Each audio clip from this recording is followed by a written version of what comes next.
Hello my dear students, welcome all of you and I hope all of you are very well, healthy and safe। अगर आप मेरी इस video को देख रहे हैं तो इट मीन्स आपने साइंस स्ट्रीम चूज की है और आप पढ़ने वाले हो फिजिक्स, केमिस्ट्री, बायो या मैथ्स। तो जुड़े रहिए इस चैनल के साथ अगर आप देखना चाहते हैं फिजिक्स केमिस्ट्री की वीडियोस को, क्योंकि आपके लिए हम लेके आ रहे हैं फिजिक्स और केमिस्ट्री का कंप्लीट सिलेबस क्लास +1 और 12th के लिए। और आज हम करने जा रहे हैं +1 क्लास की फिजिक्स का फर्स्ट चैप्टर, जिसका नेम है इंट्रोडक्शन। बिल्कुल सिंपल सा चैप्टर है, कुछ ज़्यादा है नहीं इसमें। एग्जाम के पॉइंट ऑफ व्यू से इसमें कोई ज़्यादा क्वेश्चन भी नहीं है, लेकिन इम्पोर्टेंट है। क्यों इम्पोर्टेंट है? क्योंकि ये एक सार है जो आप आगे पढ़ने वाले हो, उसकी जानकारी, उसकी नॉलेज आपको ये चैप्टर देगा। इसमें हम पढ़ेंगे कि साइंस क्या है, फिजिक्स क्या है। इसमें हम डिस्कस करेंगे कि जो फिजिक्स हम स्टडी कर रहे हैं वो क्यों कर रहे हैं, what is the scope of physics, क्या जरूरत आ गई हमें पढ़ने की, फिजिक्स हमें क्यों पढ़नी पड़ रही है, उसका स्कोप हम डिस्कस करेंगे। इसके अलावा हम डिस्कस करने वाले हैं कि जो फिजिक्स है उसका अदर जो साइंस की स्ट्रीम्स है जैसे केमिस्ट्री, बायो जो भी है, उनके साथ उसका क्या रिलेशन है। हम डिस्कस करेंगे नेचर ऑफ फोर्सेस के बारे में, यानी कि हमारी यूनिवर्स में कितने प्रकार के फोर्सेस काम करते हैं। ऑलमोस्ट हम डिस्कस करेंगे इसके अंदर, जो हम आगे स्टडी करेंगे। यानी कि ये एक ट्रेलर आपके लिए कि हमने आगे क्या स्टडी करना है, +1 में क्या स्टडी करेंगे, +2 में क्या स्टडी करेंगे, वो भी हम आज थोड़ा डिस्कस करेंगे इस वीडियो में। तो बने रहिए इस वीडियो के साथ और जल्दी से अपनी नोटबुक और पेन उठा लीजिए, जो मैं आपको कराऊं नोट करते रहिएगा। तो सबसे पहले हम शुरुआत करते हैं साइंस के साथ। What is science? साइंस क्या चीज़ है? हमने अब तक यही देखा है भी साइंस होती क्या है, फिजिक्स, केमिस्ट्री, बायो, यानी कि 3 स्ट्रीम्स होती है। लेकिन एक्चुअल में जो साइंस है वो लैटिन वर्ड्स साइंटिया से इसका नाम जनरेट हुआ है, या हम ये कहें कि संस्कृत में हम इसको कहते हैं विज्ञान, अरबिक में हम इसको इल्म कहेंगे। साइंटिया का मीनिंग होता है टू नॉलेज, यानी कि किसी चीज का ज्ञान हासिल करना। इल्म और विज्ञान का मीनिंग भी यही होगा, यानी कि किसी भी थिंग के बारे में, यानी कि कोई भी है उसके बारे में हमने ज्ञान हासिल करना, उसके बारे में जानना, उसी को हम बोलेंगे साइंस। तो इसके बेस पे हम एक छोटी सी डेफिनेशन दे रहे हैं साइंस की, नोट करो उसको भी। This knowledge which human have gained through observations and experiments when organized systematically is called science. तो थोड़ा समझते हैं इसको होती क्या है। इस डेफिनेशन से अगर हम समझने की कोशिश करें तो साइंस क्या है कि जो ह्यूमंस ने जो नॉलेज गेन की है किसी भी चीज को ऑब्जर्व करके। जैसे अगर हम बात करें कि सन, यानी कि जो सूर्य है वो सुबह सूर्योदय होता है और शाम को जाके अस्त हो जाता है, यानी कि राइज इन द मॉर्निंग, और क्या होगा इवनिंग में सेट हो जाएगा। तो वो क्या है, नॉलेज है। कहाँ से कहाँ, ईस्ट टू वेस्ट डायरेक्शन में। पहले क्या होता था कि एक ऑब्जर्वेशन नोट की गई कि जितने भी ये जो सन है, स्टार्स है, ये सारे के सारे क्या है, मून है, ये सारे के सारे क्या है, अर्थ के अराउंड चक्कर काटते हैं। ये ऑब्जर्वेशन थी, यानी कि जो सन है वो क्या है, अर्थ के चारों ओर चक्कर काट रहे से। ये कुछ ऑब्जर्वेशन किसी ने नोट की। लेकिन बाद में क्या हुआ, कुछ कैलकुलेशंस के आधार पर और कुछ और ज्यादा ऑब्जर्वेशंस के आधार पर ये बात निकल के सामने आई कि एक्चुअल में सन अर्थ के चारों ओर चक्कर नहीं काट रहा, अर्थ सन के चारों ओर चक्कर काट रही है, और जितने भी प्लेनेट्स हैं वो अराउंड द सन रिवॉल्व होते हैं। ये हमने फाइंड आउट किया। कैसे? ऑब्जर्वेशन से, कैलकुलेशन से। अगर जरूरत पड़ती है तो एक्सपेरिमेंट से भी फाइंड आउट करने की कोशिश की जाती है। कुछ चीजें ऐसी होती है जिनको करके देखा जाता है, और जो करके देखेंगे वो क्या होगा, एक्सपेरिमेंट। ओके, तो वही है। देखो एक बार, नॉलेज क्या गेन करते हैं हम, नॉलेज। कौन? ह्यूमंस। ह्यूमंस नॉलेज गेन करेंगे किसके थ्रू, या तो किसी चीज को ऑब्जर्व करके, उसको एक्सपेरिमेंटली देखकर, यानी कि उसको प्रयोग करेंगे, उसका एक्सपेरिमेंट करेंगे और उस सभी को ऑर्गेनाइज कर लेंगे सिस्टमेटिकली। तो उसको हम क्या कहेंगे, साइंस कहेंगे। तो इससे हम एक नतीजे पर पहुंचते हैं कि साइंस है क्या। साइंस में क्या होगा, कोई भी फिनोमिना जो हमारे आसपास हमें दिखाई देता है, जिसे हमें समझना है, हम उसको ऑब्जर्व करेंगे कि है क्या ये एक्चुअल में। जैसे हमारे आसपास बारिश होती है, तो वो बारिश हो क्यों रही है, इसका क्या कारण है, तो हम उसकी तह तक जाने की कोशिश करेंगे। भी किन दिनों में बारिश होती है, कब हुई, क्या हर साल ऐसे ही बारिश होती है मौसम के अनुसार, तो उससे हम कुछ नतीजे पे पहुंचेंगे। एक्सपेरिमेंट परफॉर्म करके देखेंगे कि अगर उसमें एक्सपेरिमेंट की ज़रूरत हुई। छोटे छोटे एक्सपेरिमेंट्स होते हैं लैब के अंदर अलग अलग फिनोमिना को जानने के लिए। जैसे कुछ केमिकल्स को हमने मिक्स कर दिया, लोहे को जो जंग लगती है वो क्यों लगती है, ये हम एक्सपेरिमेंट से परफॉर्म करके देख सकते हैं। और जो बारिश का फिनोमिना है इसमें हम क्या करेंगे, ऑब्जर्व करेंगे, जो हमने समझा और देखा उसको हम क्या करेंगे, समराइज करके कहीं नोट कर देंगे, सिस्टमेटिकली नोट डाउन कर लेंगे, ताकि आगे आने वाली पीढ़ियां भी उसको पढ़ सकें, उससे नॉलेज हासिल कर सकें। तो यही होती है साइंस। अब हम बात करते हैं फिजिक्स के बारे में कि फिजिक्स क्या होती है। तो बिल्कुल बेसिक सी टर्म्स है ये सारी, कोई आपके एग्जाम में ज़्यादा अहमियत नहीं रखती, इतनी ज़्यादा इंपॉर्टेंट नहीं है ये, लेकिन आपके कंसेप्ट को क्लियर करने के लिए ज़रूरी है, आपकी नॉलेज को इंक्रीज करने के लिए। क्योंकि अगर हम स्टेप बाय स्टेप चलते रहेंगे, आगे से आगे नॉलेज गेन करते रहेंगे, तो क्या है, हमें अच्छे से कंसेप्ट क्लियर हो जाएंगे। अगर कोई स्टेप हमने बीच में स्किप कर दिया तो हम प्रॉपर नॉलेज नहीं गेन कर सकते।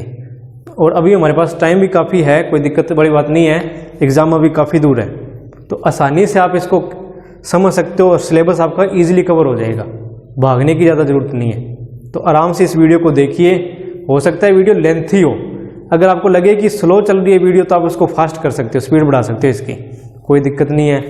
लेकिन आराम से पूरी वीडियो देखिए, तभी आप कुछ समझ पाओगे। तो देखते हैं आगे फिजिक्स के बारे में। फिजिक्स क्या है, तो फिजिक्स क्या है, दो ग्रीक वर्ड्स से बनी है जो शब्द जो फिजिक्स है। तो फर्स्ट एक ग्रीक वर्ड है, उसका नाम है फ्यूसिस, और सेकंड है भौतिकी। फ्यूसिस का मीनिंग होता है नेचर, यानी कि प्रकृति। भौतिकी से तो परिचित होंगे जो खास करके हिंदी मीडियम स्टूडेंट्स, भौतिक विज्ञान। तो यहाँ फिजिक्स का मीनिंग है कि हमने प्रकृति के बारे में जानकारी हासिल की। जैसे मैंने बात की थी अभी बारिश के बारे में, बारिश क्यों होती है, इंद्रधनुष क्यों बनता है, ये जो सारी की सारी घटनाएं हमारे आसपास हो रही है, इनको हम फिजिक्स के अंडर कवर करते हैं। तो वही है, और भी काफ़ी इसके बारे में हम स्टडी करेंगे, जैसे सोलर लाइट, सौर ऊर्जा, सौर ऊर्जा से आखिर कैसे मतलब बल्ब जल जाते हैं, पंखे चल जाते हैं, क्यों होता है आखिर वो सब के सब इसकी के अंदर कवर होते हैं, इलेक्ट्रिसिटी। तो देखो, physics is the branch of science. हमने डिस्कस किया था साइंस के बारे में, तो साइंस की अलग अलग ब्रांचेज है, ये आप फेमिलियर हो इससे पहले ही। कौन कौन सी, फिजिक्स, केमिस्ट्री एंड बायोलॉजी, ये मेन 3 ब्रांचेज है साइंस की। तो साइंस की ब्रांच कौन है, फिजिक्स। तो यही हमने यहाँ बताया, physics is the branch of science, science की ब्रांच है जो क्या करती है, devoted to the study of nature and natural phenomena, यानी कि प्रकृति और प्रकृति की जो घटनाएं हमारे आसपास घटित होती है उनकी जानकारी के लिए हम उपयोग करते हैं फिजिक्स का। नोट कर लीजिए, फिजिक्स का जो एरिया है वो बहुत ज़्यादा वाइड है, तो इसलिए हमने इसको अच्छे से समझने के लिए 2 कैटेगरी में डिवाइड किया है।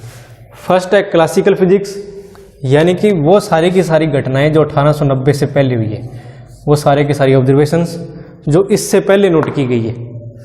आफ्टर 1890 के बाद में जितनी भी ऑब्जर्वेशंस, एक्सपेरिमेंट्स, जो भी फाइंडिंग्स हुई है, उनको मॉडर्न फिजिक्स के अंदर कवर करते हैं। तो देखो, क्लासिकल फिजिक्स के अंदर क्या कुछ है, इसमें हम बेसिकली इसको भी आगे 4 पार्ट्स में हम डिवाइड कर रहे हैं, जिसमें पहला है मैकेनिक्स। तो मैकेनिक्स में क्या है, हम सिस्टम ऑफ पार्टिकल्स के बारे में डिस्कस करते हैं। सिस्टम ऑफ पार्टिकल्स यानी कि कोई रिजिड बॉडी, रिजिड बॉडी के बारे में डिस्कस करेंगे। रिजिड बॉडी मीन्स कोई बड़ा सा मतलब पत्थर होगा, वो रिजिड बॉडी है। अब उसको यहाँ से हिला के हमने दूर करना है, तो कितना फोर्स लगेगा, तो यानी कि हम फोर्स के बारे में डिस्कस करेंगे, इनर्शिया के बारे में डिस्कस करेंगे, कितना उसको यहाँ से हटाने में हमें वर्क करना पड़ा, ग्रेविटेशनल फोर्स कितना लग रहा है, वो सब के सब इसमें आएंगे मैकेनिक्स के अंदर। उसके बाद में सेकंड जो पार्ट है वो है थर्मोडायनामिक्स। थर्मोडायनामिक्स बेसिकली मैं आपको बता दूं, ये हीट से संबंधित है, उष्मा से। यहाँ से आपको थर्मो वर्ड मिल रहा होगा, ये देखो थर्मल, थर्मल यानी कि हीट, हीट से रिलेटेड, टेम्परेचर से संबंधित हम कह सकते हैं उसको।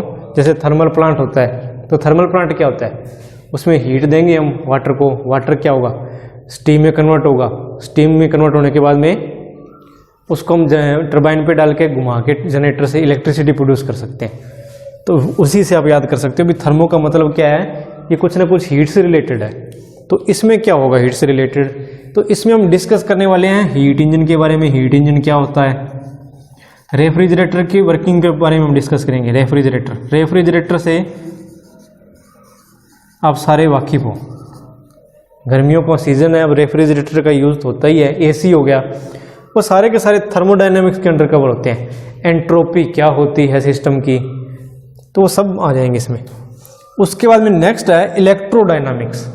इलेक्ट्रोडायनामिक्स का मतलब क्या है, इलेक्ट्रो वर्ड यहाँ पर आ रहा है, देखो इलेक्ट्रो मीन्स इलेक्ट्रिसिटी, यानी कि इसमें चार्ज पार्टिकल के बारे में हम बात करेंगे यहाँ, यानी कि जहाँ कोई इलेक्ट्रिक करंट की बात होगी, इलेक्ट्रिसिटी की बात होगी या मैग्नेटिक फील्ड की बात होगी, वहाँ वर्ड यूज होगा इलेक्ट्रोडायनामिक्स। इनसे रिलेटेड फिनोमिनाज होंगे यहाँ करंट इलेक्ट्रिसिटी के बारे में। नेक्स्ट है ऑप्टिक्स। ऑप्टिक्स यानी कि लाइट, ये आप 10th में भी पढ़ के आ चुके हैं। ऑप्टिक्स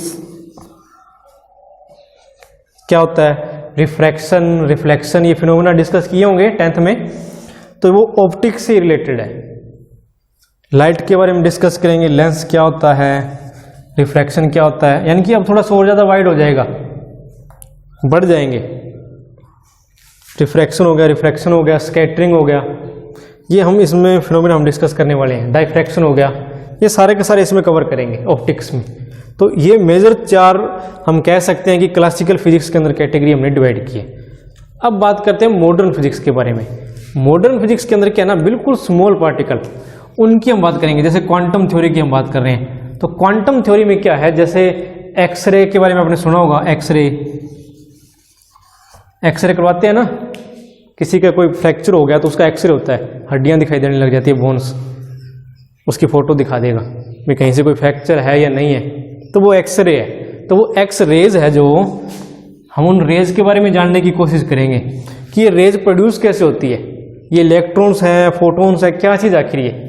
तो वो सारे के सारे हम क्वांटम थ्योरी में डिस्कस करेंगे। वो दिखाई तो नहीं देती, बहुत ज़्यादा स्मॉल पार्टिकल्स हैं, तो ऐसे जो स्मॉल पार्टिकल्स हैं उनको इसमें कवर कर दिया हमने क्वांटम थ्योरी के अंडर। इलेक्ट्रो, उसके अलावा रेडियो एक्टिविटी, वो भी इसी का पार्ट है।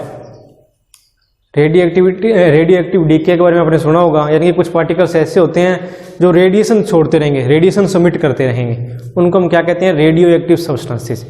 वो हम डिस्कस करेंगे इसके अंदर, मॉडर्न फिजिक्स के अंदर। तो अब आपको क्लियर हो गया होगा, मोटा मोटा आइडिया हो गया होगा कि फिजिक्स है क्या और आगे हम क्या पढ़ने वाले हैं। ओके, क्लियर है? अगर ये क्लियर है तो इस वीडियो को लाइक कर दें और शेयर करना मत भूलिएगा। और एक बात और, अगर आप मेरे को बार बार देखना चाहते हो तो इस चैनल को सब्सक्राइब कर लेना, अदरवाइज मेरी वीडियो आपको दोबारा नहीं मिलेगी। तो चलो नेक्स्ट टॉपिक देखते हैं। अभी हम देखते हैं कि जो फिजिक्स है उसका दूसरी साइंस के साथ क्या रिलेशन है। यानी कि हमने अलग अलग प्रकार की साइंस की बात की थी, फिजिक्स, केमिस्ट्री, बायो, और भी अनेक प्रकार के एरियाज है, उनके अंदर फिजिक्स का क्या यूज है। तो थोड़ा ध्यान से देखिएगा इसको। सबसे पहले बात करते हैं केमिस्ट्री के बारे में। केमिस्ट्री के अंदर इसका क्या यूज है, तो देखो केमिस्ट्री के अंदर क्या होता है, हम स्टडी करते हैं एटम्स के बारे में स्टडी करेंगे। एटम्स क्या होता है, इसकी स्ट्रक्चर के बारे में स्टडी करेंगे। तो ये सारे का सारा पता कहाँ से लगता है, इनके लिए जो इक्विपमेंट्स चाहिए, जैसे एक्सरे की जरूरत पड़ेगी हमें, एक्सरे डायफ्रैक्शन की, तो वो कौन बना के देगा, फिजिक्स वाले बना के देंगे। तो यानी कि फिजिक्स के कंसेप्ट कहीं ना कहीं केमिस्ट्री में यूज होंगे। क्वांटम थ्योरी की जो है हमने बात की थी, वो सारे के सारे क्या है, फिजिक्स की देन और वो केमिस्ट्री के टॉपिक्स हैं। दूसरी बात करते हैं बायोलॉजिकल साइंस के अंदर, यानी कि बायो, जीव विज्ञान। तो इसमें भी अगर आपको गौर करो तो छोटे छोटे जो सेल्स हैं वो हम क्या करेंगे, माइक्रोस्कोप की हेल्प से देखेंगे। माइक्रोस्कोप, वो माइक्रोस्कोप किस कंसेप्ट पे काम करता है, ऑप्टिक्स के। और ऑप्टिक्स किसका फील्ड है, फिजिक्स का। तो इस प्रकार और भी काफी सारे इक्विपमेंट्स हैं। मैं तो आपको एक आइडिया दे रहा हूं कि आखिर इसका रिलेशन है क्या। तो उम्मीद करता हूँ कि समझ में आ रहा होगा आपको अच्छे से। नेक्स्ट है एस्ट्रोनॉमी। एस्ट्रोनॉमी मीन्स ब्रह्मांड का जो ज्ञान हम हासिल करते हैं वो एस्ट्रोनॉमी के थ्रू करते हैं। अंतरिक्ष तो खगोलीय पिंड वो सभी के सभी कैसे करेंगे हम, उसके लिए भी टेलीस्कोप चाहिए हमें।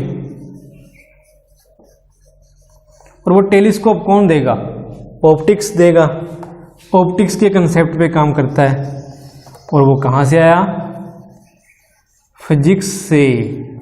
यानी कि कहीं ना कहीं इन फील्ड्स की स्टडी के अंदर फिजिक्स काफ़ी ज़्यादा अहम रोल प्ले कर रही है। नेक्स्ट है मैथ।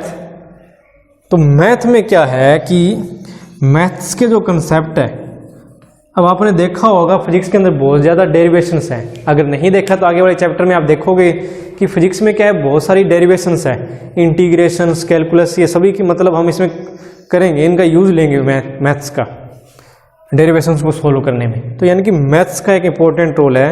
मैथ्स के कंसेप्ट से हम क्या करते हैं, फिजिक्स को सोल्व करते हैं। तो ये हो गया। इसके अलावा भी काफ़ी सारी मतलब ऐसी साइंसेज है, जैसे ओसिनोलॉजी, सिस्मोलॉजी, वो उन सब में भी हम क्या करते हैं, कहीं ना कहीं फिजिक्स का यूज़ करते हैं। कुछ ऐसे इंस्ट्रूमेंट्स का यूज़ करते हैं जो फिजिक्स के कंसेप्ट पे काम करते हैं। तो ये है relation of physics with other sciences के साथ। अब बढ़ते हैं नेक्स्ट टॉपिक की ओर। इस चैप्टर का काफ़ी इंपॉर्टेंट टॉपिक है और इसमें क्वेश्चन आ भी जाते हैं, और ये है फंडामेंटल फोर्सेस इन नेचर। भी हमारी नेचर में कौन कौन से बल काम करते हैं। तो इसमें जो पहला बल है वो है ग्रेविटेशनल फोर्स। ग्रेविटेशनल फोर्स होगा क्या, जरा देखिए। हमारे पास दो कोई ऑब्जेक्ट है, ए और बी। ए का मास है m1 और बी का मास है m2। अब दो टर्म्स आती है हमारे पास, एक तो मास और दूसरी आती है वेट। इन दोनों के बारे में पता आपको, मास क्या होता है और वेट क्या होता है? देखो, मास होता है किसी भी जैसे कोई भी ऑब्जेक्ट है, ये है, इसमें क्वांटिटी ऑफ मैटर। मैं लिख देता हूं यहां पर, मास क्या होगा, क्वांटिटी ऑफ मैटर। अगर इस मार्कर की बात कर लें तो इस मार्कर में क्या यूज हुआ है, ये प्लास्टिक यूज हुआ है या जो भी मटेरियल इसमें यूज हुआ है उसका एग्जैक्ट वैल्यू कितना है, उसको हम बोलेंगे मास। ये वेट में और मास में फर्क है। देखो डिफरेंस की अगर हम बात करें तो अगर एक वेइंग मशीन पर इसको तोलेंगे हम, यानी कि वेइंग मशीन पे मैंने इसको ऐसे रख दिया, तो इस पे क्या होगा, इसका खुद का तो भार होगा ही होगा, साथ में क्या है, कुछ ना कुछ ग्रेविटेशनल फोर्स, ग्रेविटी भी तो काम कर रहा है इस पे। ग्रेविटी का जो फोर्स है वो भी तो काम करेगा, यानी कि जो अर्थ है वो इसको क्या करेगी, अपनी तरफ अट्रैक्ट करेगी, खींचने की कोशिश करेगी। तो खींचने की कोशिश करेगी तो क्या होगा, इसके भार में बढ़ोतरी होगी कि नहीं होगी, होगी। समझ में आया कंसेप्ट क्या है? जरा देखो, ये है हमारी अर्थ, चौरस नहीं होती, वैसे गोल होती है, हमने छोटा सा सरफेस लिया है, इस पर ये कोई ऑब्जेक्ट पड़ा है। क्लियर है? अब होगा क्या, ये जो अर्थ है इसको अपनी तरफ खींच रही है with the force of G force से। ये क्या कर रही है, इस बॉडी को अर्थ अपनी तरफ खींच रही है। अगर आप वेइंग मशीन के ऊपर खड़े हो अपना वेट मेजर करने के लिए, और कोई आपकी दोनों बाजुओं को पकड़ के से नीचे की तरफ खींच रहा है, तो आपका वेट अगर 50 किलो है ना, तो वेइंग मशीन में 70 किलो दिखाएगा, अगर कोई ऐसे खींच रहा होगा तो। होगा कि नहीं होगा? वैसे ही इसके केस में है, इस ऑब्जेक्ट का वेट यहां पर मैं मान लेता हूं कि 2 kg है, लेकिन जब ये ग्रेविटेशनल फोर्स इसके ऊपर काम कर रहा है, ये ग्रेविटी वाला जो फोर्स है इसके ऊपर काम कर रहा है, तो इसके कारण क्या होगा, इसके वेट में बढ़ोतरी होगी, इसके मास में बढ़ोतरी होगी। वो हम मान लेते हैं वो होगी 5 किलो। यानी कि नेट जो वेइंग मशीन है हमारी, उसके अंदर रीडिंग आ रही है 5 kg की। समझ में आया कुछ? यानी कि 2 kg क्या है, इसका मास है। 2 kg क्या है, इसका मास है, जो एग्जैक्ट क्वांटिटी है किसकी, मैटर की, जिससे ये ऑब्जेक्ट बना हुआ है। कोई भी ऑब्जेक्ट हम ले सकते हैं, इसके अंदर ये फोर्स काम नहीं करता, ग्रेविटी फोर्स। लेकिन अगर मैं वेट की बात करूंगा तो ये क्या होगा, विद ग्रेविटी होगा। कई बार आपने सुना होगा अभी जब मून पे जाते हैं तो वहाँ वेट बिल्कुल ही कम हो जाता है, 4-5 किलो ही रह जाता है। तो उसका कारण क्या है? मून पर ग्रेविटी फोर्स काम नहीं करता, यानी कि गुरुत्वाकर्षण बल नहीं है वहाँ पर, जिसके कारण जो हमारा एक्चुअल मास है वही वहाँ पर शो होता है, जो काफ़ी कम होता है। और अगर ग्रेविटेशनल फोर्स, ग्रेविटी जो जी है, स्मॉल जी, ये काम कर रही है, नीचे की तरफ खींच रही है अगर, तो उसके कारण क्या होगा? गुरुत्व जो बल है अगर वो हमें खींच रहा है तो उसके कारण हमें वेट मिलेगा, 5 किलो की चीज़ 50 किलो की हो जाएगी। तो ये है मास और वेट में फ़र्क। उम्मीद है समझ में आ गया होगा। अगर फिर भी अगर कोई डाउट है तो एक बार कमेंट जरूर कर देना। वैसे कमेंट तो करते रहिए भी, आपको वीडियो कैसे लग रही है, कोई टॉपिक ना समझ में आए हो तो भी उसके बारे में कमेंट करो, ताकि मेरे को भी पता लगे भी कितने ऑडियंस यहाँ पर जागरूक है। तो अब देखिए, दो हमारे पास क्या है, बॉडीज है, एक का वेट m1 है और एक का वेट m2 है। तो इन दोनों के बीच में अट्रैक्शन फोर्स लगेगा। किसके कारण? इनके मासेस के कारण, यानी कि इनका जो मास है उसके कारण इन दोनों बॉडीज के बीच में अट्रैक्शन फोर्स काम करेगा एक, उसी को हम कहेंगे ग्रेविटेशनल फोर्स। इसी फोर्स के कारण जो हमारी अर्थ है और अदर प्लेनेट्स है वो सारे के सारे सन के अराउंड रिवॉल्व करते हैं, घूमते हैं उसके चारों ओर, इसी फोर्स के कारण, ग्रेविटेशनल फोर्स। यानी कि उनके बीच में ग्रेविटेशनल फोर्स है। सन क्या करेगा? उनको अपनी तरफ खींच के रखेगा। तो वो ग्रेविटेशनल फोर्स के कारण क्या है, उसके चारों ओर ऐसे चक्कर काटते हैं। तो देखिए, इट इज द फोर्स, वो फोर्स है कौन सा? जो क्या है, mutual attraction between, mutual attraction होगी किसके बीच में? दो ऑब्जेक्ट्स के बीच में। दो ऑब्जेक्ट के बीच में म्यूचुअल अट्रैक्शन के कारण जो फोर्स लगता है by virtue of their masses, यानी कि उनके मासेस के कारण जो बल लगेगा उनके बीच में, उसको हम क्या कहेंगे? ग्रेविटेशनल फोर्स कहेंगे। इसका एक फार्मूला भी है, वो भी हम देख लेते हैं। ये ऑब्जेक्ट ए है और ये ऑब्जेक्ट बी है। मान लेते हैं इनके बीच की जो डिस्टेंस है वो है r। इनके बीच की डिस्टेंस क्या है? r। तो अब इनके ऊपर कितना फोर्स लग रहा है, इसके ऊपर कितना फोर्स लग रहा है और इस पर कितना फोर्स लग रहा है, तो उनके लिए एक फार्मूला दिया गया हमें एक। वो फार्मूला क्या है कि जो फोर्स होगा वो डायरेक्टली प्रोपोर्शनल होगा इनके मासेस के प्रोडक्ट के, यानी कि जो मास है इनका उनके प्रोडक्ट के डायरेक्टली प्रोपोर्शनल होगा, और वही इन्वर्सली प्रोपोर्शनल होगा इनकी बीच की डिस्टेंस है उसके स्क्वायर के, जो बीच की डिस्टेंस है उसके स्क्वायर के इन्वर्सली प्रोपोर्शनल होगा। इन दोनों को कंबाइन कर देंगे अगर हम, इसको हम यहाँ से इरेज कर देते हैं, तो ये बनेगा F directly proportional to m1 m2 upon r square. यहाँ प्रोपोर्शनलिटी का साइन हटा देते हैं, तो एक टर्म हम यहाँ इंट्रोड्यूस कर देते हैं g m1 m2 बटा में r स्क्वायर। ये आपका फॉर्मूला बन गया फोर्स का, भी कितना फोर्स लग रहा है इन बॉडीज के ऊपर, तो वो ये होगा। समझ में आ गया? ज़्यादा कुछ नहीं किया हमने, यानी कि दो बॉडीज थी हमारे पास A और B, इनकी बीच की डिस्टेंस थी r। ये अलग भी हो सकती है, किसी ने और कोई कुछ भी लिखा हो सकता है किसी बुक में, तो आप ले सकते हो इसको r लिखो। तो इन दोनों का जितना ज़्यादा भार होगा, मैंने अभी आपको डेफिनेशन में बताया, डेफिनेशन में सब कुछ क्लियर है। ये फर्स्ट बॉडी, ये सेकंड बॉडी, यानी कि इनके मास के कारण जो फोर्स लगता है ऑफ अट्रैक्शन का, उसको हम क्या बोलते हैं? Gravitational force. यानी कि मास के कारण, मास ज़्यादा होगा तो फोर्स ज़्यादा लगेगा। तो सिंपल सी बात है, तो यानी कि ज़्यादा होगा तो ज़्यादा लगेगा, तो डायरेक्टली प्रोपोर्शनल होगा इनके प्रोडक्ट के, इनके, यानी कि दोनों पे डिपेंड करता है ना। ये तो नहीं भी इसका मास ज़्यादा होगा तभी ज़्यादा लगेगा और इसका ज़्यादा होगा तो कोई इफेक्ट नहीं पड़ेगा, यानी कि इफेक्ट तो दोनों से पड़ेगा। तो इसीलिए इसको m1 m2 मल्टीप्लाई कर दिया हमने, प्रोडक्ट कर दिया इनका, यानी कि जो f है वो डायरेक्टली प्रोपोर्शनल है m1 m2 के प्रोडक्ट के, यानी कि इनका जो गुणनफल है अगर वो इंक्रीज हो रहा है तो हमारा फोर्स भी क्या होगा? इंक्रीज होगा। इनके प्रोडक्ट इंक्रीज होने से फोर्स भी इंक्रीज होगी। सेकंड पॉइंट जो है इनके बीच की डिस्टेंस, वही ये ऑब्जेक्ट पहला और ये दूसरा ऑब्जेक्ट, अगर ये बिल्कुल नज़दीक है तब इनके बीच में फोर्स क्या लगेगा? ज़्यादा लगेगा। डिस्टेंस बढ़ा दी तो क्या होगा? कुछ ना कुछ फोर्स तो कम होगी कि नहीं होगी? होगी ना कम, भी दूरी बढ़ा दी हमने तो फोर्स कम होगी।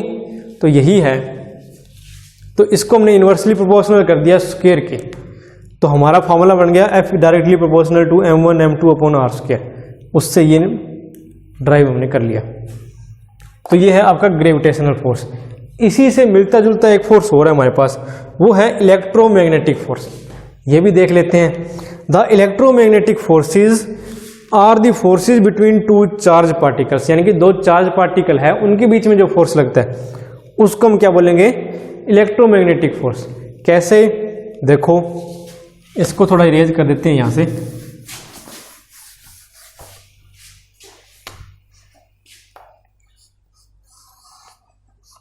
चार्ज पार्टिकल ये होते हैं दो प्रकार के, एक पॉजिटिव होगा और एक नेगेटिव होगा। अब क्या है, इसमें अट्रैक्शन नहीं होगी। जैसे ग्रेविटेशनल फोर्स की हमने बात की ना, म्यूचुअल अट्रैक्शन, तो इसके केस में अट्रैक्शन भी हो सकती है और रिपल्शन भी हो सकती है। कैसे, अगर दोनों चार्जेस एक पॉजिटिव और एक नेगेटिव है तब तो इनके बीच में क्या होगी, म्यूचुअल अट्रैक्शन फोर्स काम करेगा। अगर दोनों ही पॉजिटिव है या दोनों ही नेगेटिव है तब क्या होगा, इनके बीच में रिपल्शन होगा, एक दूसरे को दूर धकेलेंगे। ये समझ में आया? एक बार फिर बता देता हूं, यानी कि इक्वल चार्जेस होंगे, अगर पॉजिटिव पॉजिटिव नेगेटिव नेगेटिव, तब तो ये एक दूसरे को दूर धकेलेंगे, एक दूसरे को पसंद नहीं करते। ये पॉजिटिव नेगेटिव एक दूसरे को अट्रैक्ट करेंगे। क्लियर है ये पॉइंट? तो यानी कि इसमें दोनों तरह की फोर्सेस काम करते हैं, अट्रैक्शन का भी और रिपल्शन का भी। और ये किस पे डिपेंड करता है, नेचर ऑफ द चार्ज, भी किस प्रकार का चार्ज है। अब कुछ मिलता जुलता ही है इसके साथ, तो सेम सा ही फॉर्मूला है इसका भी, यानी कि दो चार्ज है हमारे पास, ये फर्स्ट वन और ये सेकंड वन। अगर इन दोनों की अमाउंट ज्यादा होगी, चार्ज ज्यादा है, तो ये क्या करेंगे, इनके बीच में जो फोर्स लगेगा वो क्या होगा, ज्यादा लगेगा। तो वही फॉर्मूला यूज करेंगे। ये देखो, जो फोर्स लग रहा है वो डायरेक्टली प्रोपोर्शनल होगा चार्जेस के प्रोडक्ट के। अब यहां जो चार्जेस की अगर हम बात कर रहे हैं तो इसको लिखेंगे Q1 चार्ज और इसको नाम देते हैं Q2।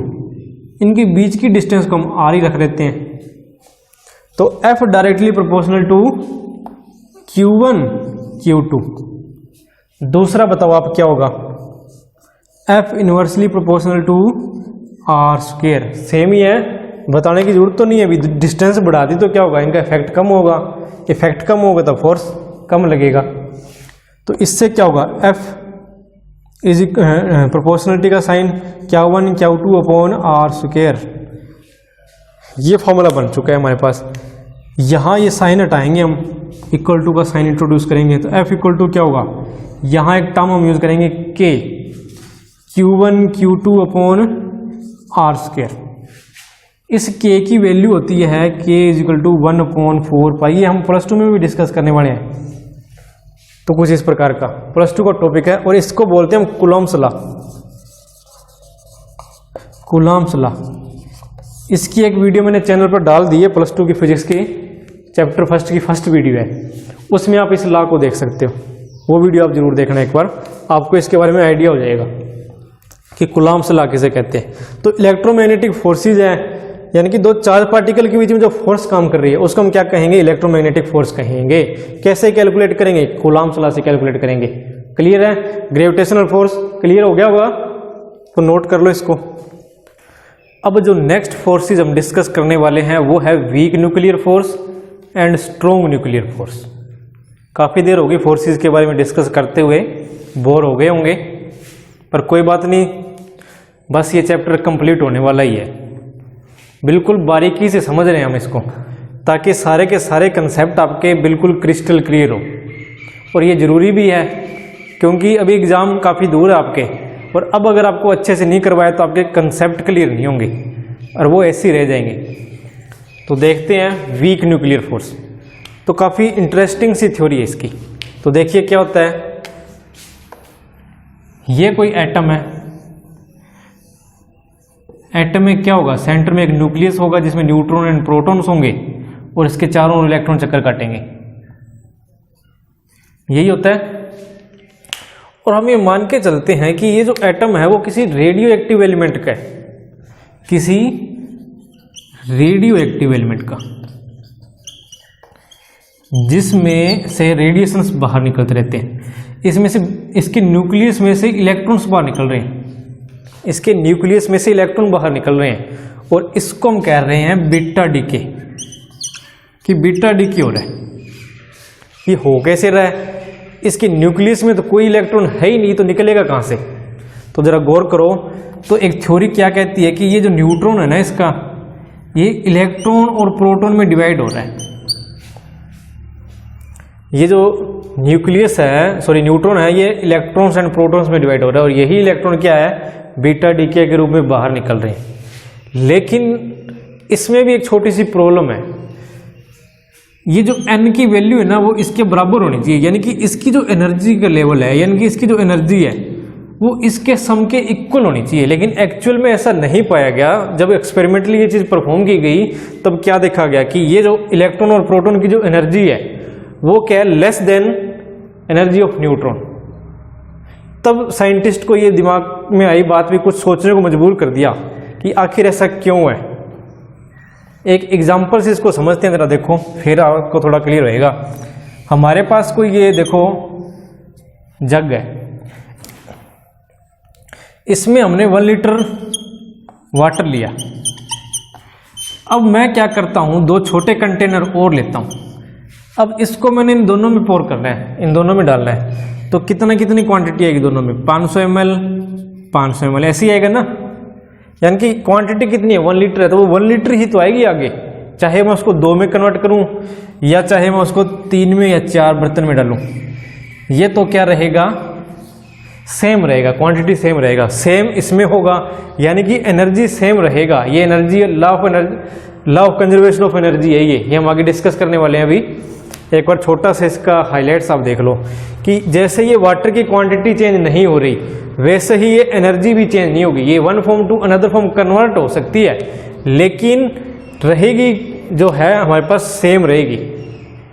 अगर इधर 100 एनर्जी है ना तो इधर 100 ही रहेगी। हो सकता है भी 100 में से 80 रह जाए और 20 का कुछ और मतलब कोई वेलोसिटी या किसी में चेंज हो जाए, वो हो सकता है। एक फॉर्म से दूसरी फॉर्म में कन्वर्ट हो सकती है, हीट की फॉर्म में कन्वर्ट हो सकती है एनर्जी, मतलब अदर कई फॉर्म्स में कन्वर्ट हो सकती है। तो यहाँ क्या है, फिर एक नया पार्टिकल इंट्रोड्यूस हुआ। जब उन्होंने ये देखा अभी जो न्यूट्रॉन की जो एनर्जी है वो इलेक्ट्रॉन और प्रोटॉन्स की एनर्जी के बराबर नहीं आ रही, यहाँ ये जो एनर्जी है वो कम है।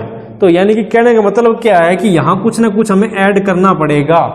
तो क्या ऐड करना पड़ेगा, तो हमने एक नया पार्टिकल यहाँ ऐड किया, इसको नाम दिया गया एंटी न्यूट्रिनो।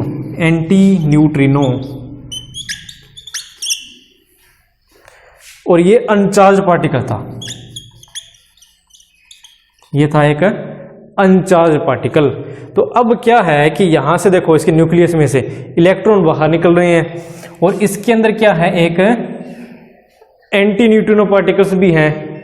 तो इन दोनों का आपस में इंटरेक्शन होगा कि नहीं होगा, ये इसको बाहर नहीं निकलने देगा इलेक्ट्रॉन को, लेकिन इनके बीच में जो फोर्सेज है वो वीक है, इसी वजह से इलेक्ट्रॉन यहां से बाहर निकल रहा है। यानी कि जो फोर्सेज लग रहे हैं ना यहाँ एलिमेंट्री पार्टिकल्स के बीच में, वो वीक फोर्सेज काम कर रहे हैं, तो इसीलिए यहां से बाहर निकल गया।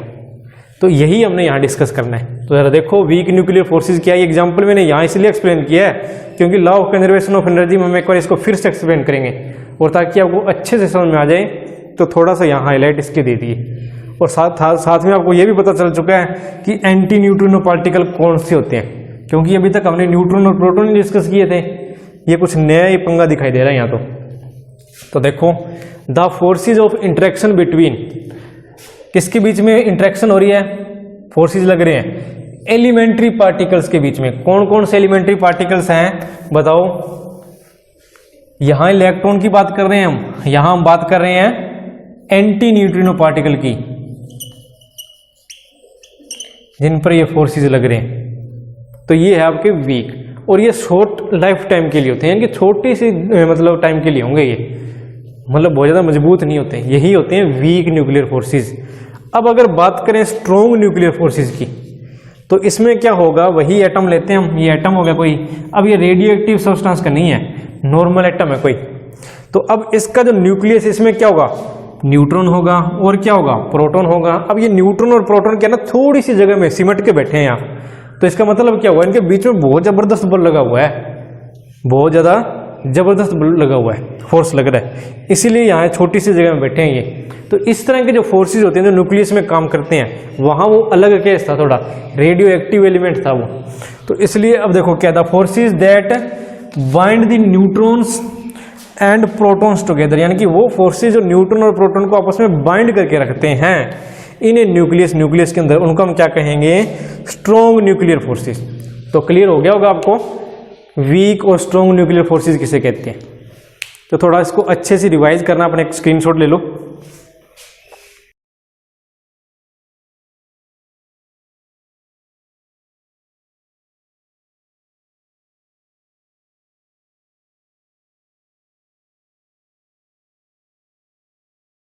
अब हम डिस्कस करने जा रहे हैं इस चैप्टर का लास्ट टॉपिक, जिसका नेम है nature of physical law.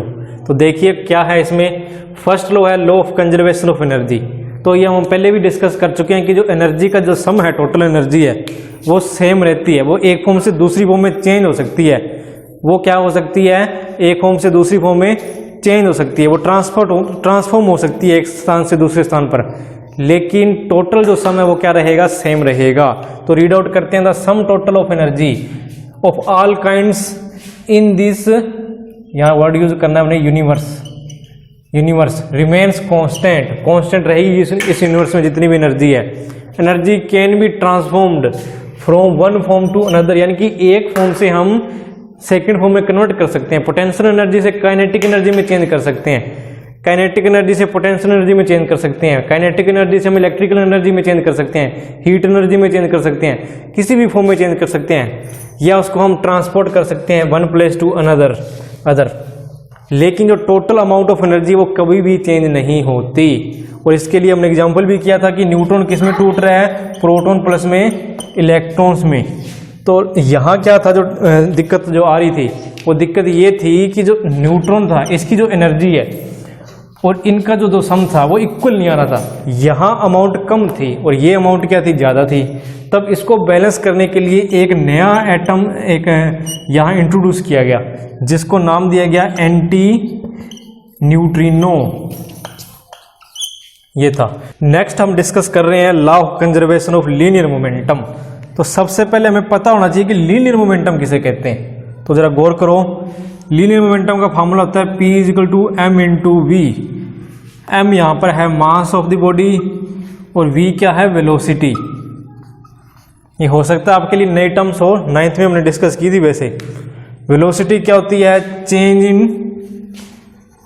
Displacement.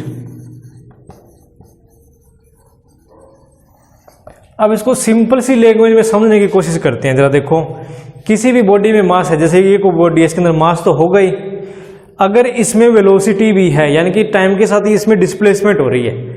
ये अब यहाँ है, एक सेकंड बाद यहाँ है, नेक्स्ट सेकंड यहाँ है, तो इट मीन्स इसमें क्या होगी, वेलोसिटी होगी। इसका मास भी है, तो यही है मोमेंटम। अब इसमें नया क्या है, जरा देखो, law of conservation of linear momentum. तो ये तो पता लग गया होगा लीनियर मोमेंटम क्या होता है।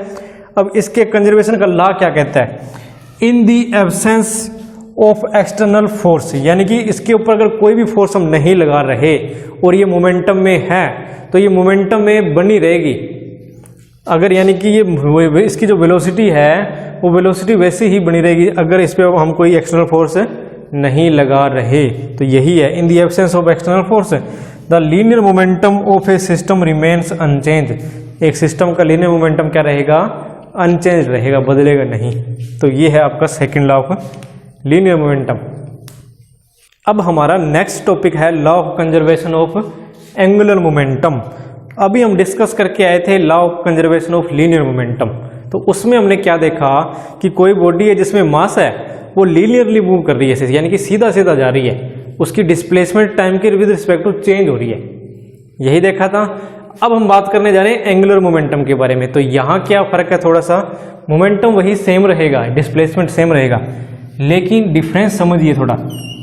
ये हमारे पास कोई सर्कुलर पाथ है, अब इसमें क्या होगा कि कोई बॉडी इस सर्कुलर पाथ के ऊपर मूव कर रही है इस तरह, यानी कि इस सर्कुलर पाथ के ऊपर उसमें डिस्प्लेसमेंट हो रही है, टाइम टू टाइम उसकी डिस्प्लेसमेंट बदल रही है। पहले सेकंड, यानी कि जो फर्स्ट से पहले यहाँ है बॉडी, तो फर्स्ट सेकंड में उसकी डिस्प्लेसमेंट हुई 1 मीटर, नेक्स्ट सेकंड में क्या वो थोड़ा और आगे बढ़ गई। लेकिन जो एंगुलर डिस्प्लेसमेंट होती है वो हमेशा एंगल में मेजर की जाती है। कैसे, जरा देखो, ये सेंटर है इसका, ये बॉडी यहाँ थी, अब नेक्स्ट कहाँ पहुँच गई, नेक्स्ट सेकंड में यहाँ पहुँच गई, तो इसमें एंगुलर मोमेंटम कितना होगा, ये थीटा एंगल के बराबर होगा। समझ में आया कुछ, एक बार फिर बता देता हूँ।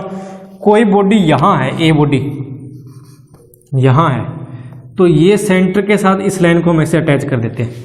अगले 2 सेकंड के बाद में हम इसकी पोजीशन फिर चेक करते हैं। जैसे एक हम कह सकते हैं कि जो घड़ी होती है तो उसमें क्या होता है, वॉच के अंदर सुई ऐसे मूव करती रहेगी, सेकंड वाली 1 2 3 4 5 6 सेकंड की सुई ऐसे मूव करती है, तो आफ्टर 10 सेकंड के बाद में वो कहाँ होगी, तो वही मान लेते हैं हम ये भी यहाँ है, तो आफ्टर 10 सेकंड क्या होगा इसके साथ, ये यहाँ होगी,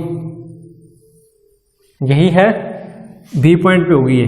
तो इस पोजीशन में और इस पोजीशन में कितना डिफरेंस है, कितने एंगल का डिफरेंस है, एंगल कितना चेंज हो चुका है, इस एंगल को हम नाम देंगे थीटा, और एंगुलर मोमेंटम को हमेशा इसी एंगल के फॉर्म में हम मेजर करेंगे। समझ में आ गया? इसी को बोलते हैं एंगुलर मोमेंटम, क्योंकि इसमें एंगल मेजर कर रहे हैं तो इसलिए हमने नाम दे दिया एंगुलर मोमेंटम। और एंगल क्यों मेजर कर रहे हैं, क्योंकि ये किस पे मूव कर रही है, एक सर्कुलर पाथ पे। क्लियर होगी एंगुलर मोमेंटम।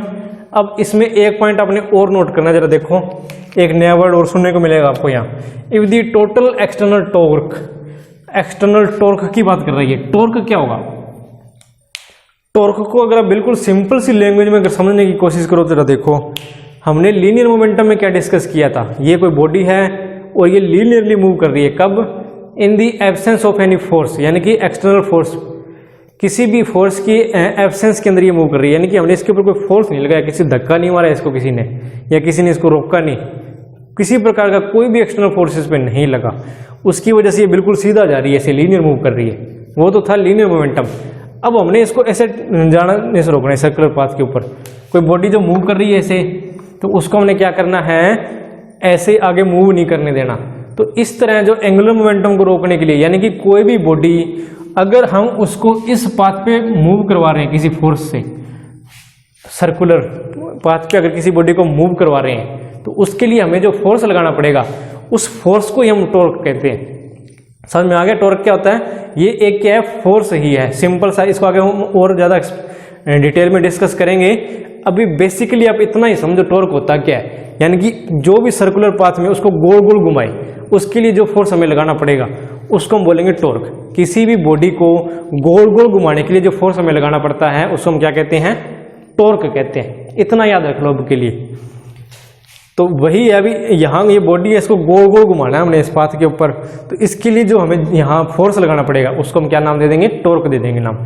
अब बिना कोई टॉर्क लगाए, बिना कोई टॉर्क लगाए देखो क्या कहता है, if the total external torque acting on the system is zero, यानी कि जो टोटल टॉर्क है वो सिस्टम पे क्या होगा, जीरो होगा, और उसके बावजूद भी जो एंगुलर मोमेंटम है सिस्टम का वो कांस्टेंट रहता है, यानी कि बदलता नहीं, तो उसको हम क्या कहेंगे, law of conservation of angular momentum. समझ में आ गया? यहाँ नहीं कि यहाँ क्या है, एंगुलर मोमेंटम कांस्टेंट है, बदल नहीं रहा। अगर हम कोई फोर्स लगा देंगे, इसके ऊपर टॉर्क लगा देंगे, तो एंगुलर मोमेंटम चेंज हो जाएगा। तो ये है आपका टॉपिक, समझ में आ गया होगा। फिर भी कोई दिक्कत हो ना तो एक बार कमेंट करके मेरे को जरूर बता देना कि कहाँ आपको प्रॉब्लम आ रही है। नेक्स्ट है law of conservation of charge. Charge की हम डिस्कस कर ही चुके हैं, अब इसका इससे बेस्ट एग्जांपल और कोई नहीं मिल सकता आपको। यानी कि जो बीटा डीके था उसमें न्यूट्रॉन था, वो क्या था, प्रोटॉन में टूट गया और इलेक्ट्रॉन में टूट गया, यही था। न्यूट्रॉन क्या होता है, न्यूट्रल होता है, और ये एक प्रोटॉन में टूटता है और एक इलेक्ट्रॉन में टूटता है, यही है। और एक पार्टिकल हमने और लिखा था यहाँ पर, anti neutrino, anti neutrino particle, और ये क्या था, अनचार्ज, इस पर कोई चार्ज नहीं है, यही था। अब यहाँ ये न्यूट्रल है, यहाँ पॉजिटिव नेगेटिव ने एक दूसरे को कैंसिल कर दिया, और ये तो पहले से अनचार्ज रहती है, यानी कि जो यहाँ जो नया सिस्टम बना है वो भी क्या होगा, न्यूट्रल होगा, तो कोई चार्ज का हेरफेर हुआ नहीं हुआ। इसी प्रकार हम एक एग्जांपल और लेने की अगर कोशिश करें तो ये ग्लास रोड है और ये सिल्क क्लॉथ, ये सिल्क है और ये क्या है, ग्लास। जब इस सिल्क को इस ग्लास के ऊपर रगड़ने की कोशिश करेंगे, यानी कि रब करेंगे हम, तो क्या होगा, इसके ऊपर पॉजिटिव चार्ज आ जाता है। ये क्यों होता है, क्योंकि यहाँ से इलेक्ट्रॉन निकल के सिल्क की तरफ चले गए, इसमें से इलेक्ट्रॉन निकल के सिल्क की तरफ चले गए। तो ये तो हो सकता है भी यहाँ एक बॉडी से दूसरी बॉडी में चार्ज ट्रांसफर हो जाए, लेकिन ये नहीं हो सकता भी चार्ज खत्म ही हो जाएगा या कोई नया चार्ज हम इंट्रोड्यूस कर देंगे, पैदा कर देंगे, ऐसा नहीं हो सकता।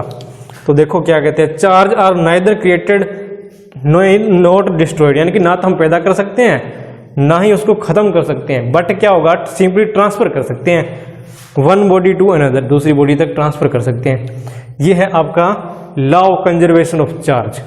और इसके साथ ही आपका ये जो फर्स्ट यूनिट है वो कंप्लीट हो चुका है, और उम्मीद करता हूँ कि ये वीडियो आपको पसंद आया होगा। जितने भी टॉपिक है आपने अच्छे से समझे होंगे, और नोट्स भी मैंने आपको बराबर प्रिपेयर करवाए हैं। और खुद के नोट्स से बेहतर कुछ नहीं होता। आप पढ़ोगे, नोट्स बनाओगे तो वो आपको लंबे टाइम तक याद रहेगा और सारे कंसेप्ट अच्छे से क्लियर भी होंगे। तो इसलिए इधर उधर नोट्स देखने की बजाय खुद के नोट्स तैयार करो। और ये वीडियो कैसी लगी कमेंट करके मेरे को जरूर बताना। और अगर आप चाहते हो कि मेरी वीडियोज़ आपको लगातार मिलती रहे तो इस चैनल को सब्सक्राइब करके रखना, ताकि आपको नए नए नोटिफिकेशन मिलते रहें और मेरी वीडियोज़ आपको मिलती रहे। तो मिलते हैं नई वीडियो में नए टॉपिक के साथ। तब तक के लिए बाय बाय।